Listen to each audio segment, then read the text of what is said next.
Ashaad, it's nice to finally talk to you. I wanted to ask you, what this last year was like for you when you come in as a four-star recruit. I'm sure you want to play and start and do all those things. You had to sit a lot of the season. So, what was that like for you to kind of go through that experience and kind of humble yourself a little bit? It was a humbling experience, just the transition, just being the top guy to, basically starting from square one. So I just, I kind of got down a little, but I just stayed the course, worked my tail off, and learned the playbook, and just developed.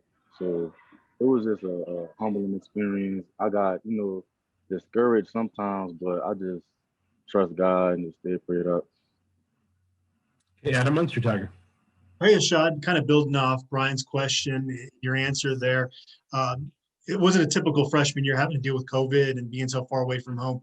What got you through? Was there a kind of a breakthrough that you got to where you feel more comfortable at CU in Boulder?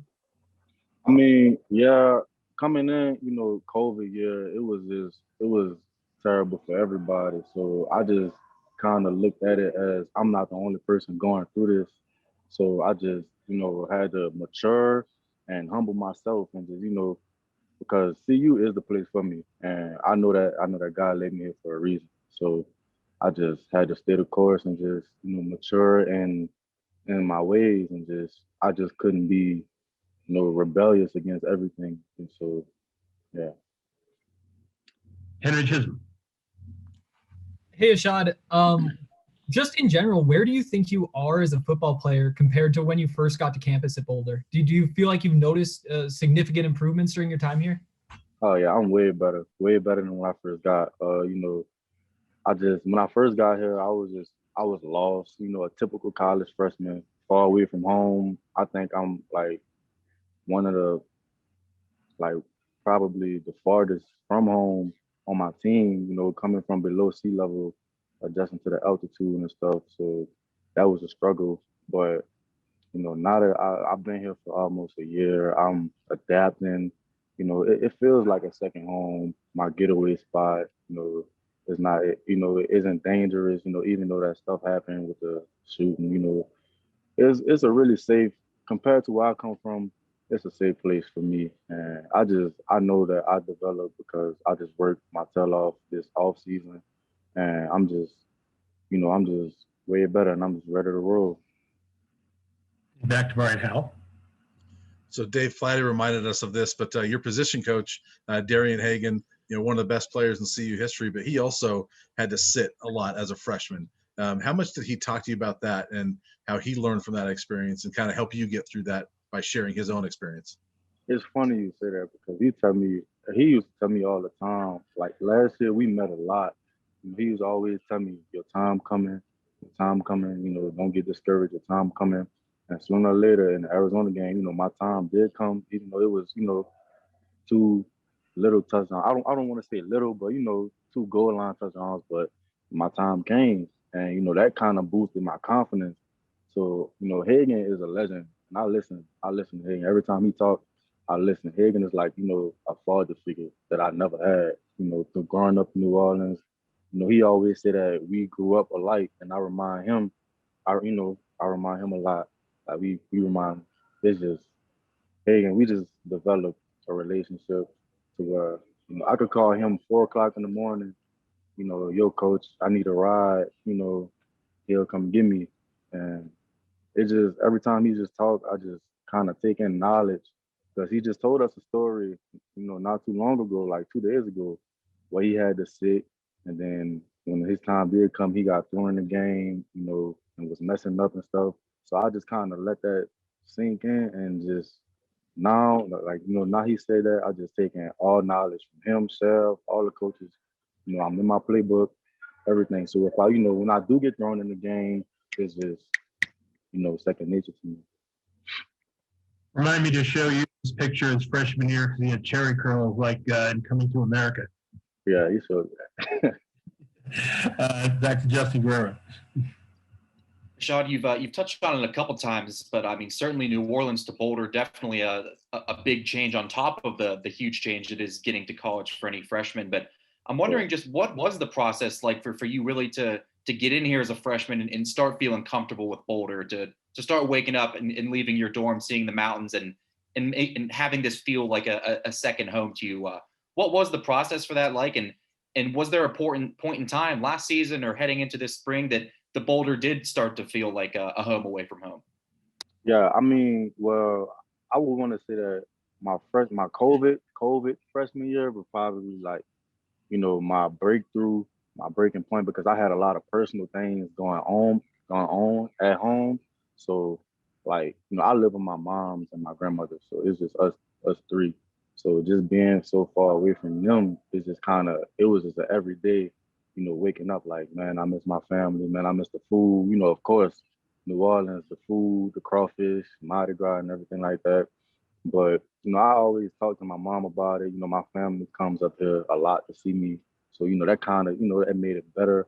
But I would want to say after I opted out, I went back home and like I had to go back on my stepping grounds to just regain myself, to remind myself where I come from and stuff. So I just went home, worked with my trainer, talked to my moms, my grams, and if Grams say I want you to stay because I feel it's the best spot for you, then I can't disrespect Grams. So I'm like, I just gotta dig deep because at the end of the day, we're only here for 4 years. So just sacrifice 4 years of your time and just dig deep.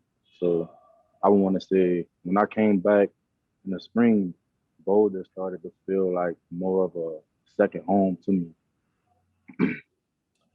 And Henry, I know you weren't around for most of Jarek Broussard's recovery, but being in the running backs room with him last season as he went through all the things that he went through, what was your experience seeing that? Man, Jarek, I mean, I had a knee injury, but coming off of two knee injuries, that believe it or not, that motivated me to see the breakout season he had.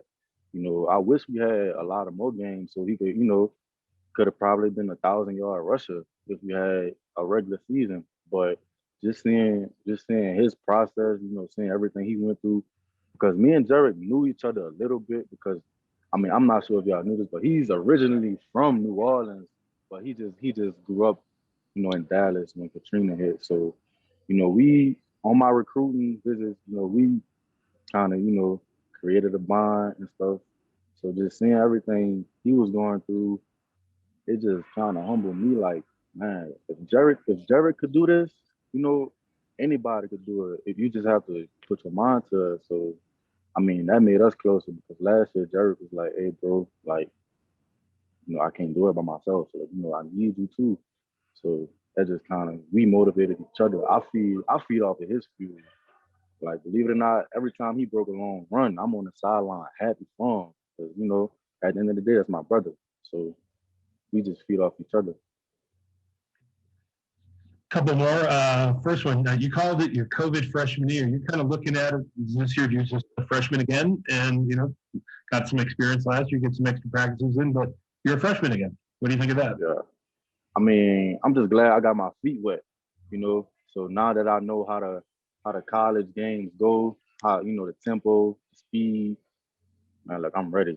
So I'm ready for it. The playbook, I really didn't have time to learn the playbook because of the COVID year, coming in and, starting fall camp so late. I don't think none of the freshmen had time to really sit down and learn the playbook. But now, since, I'm here year round, is just, I'm in my playbook every day. Me and Hagen every day.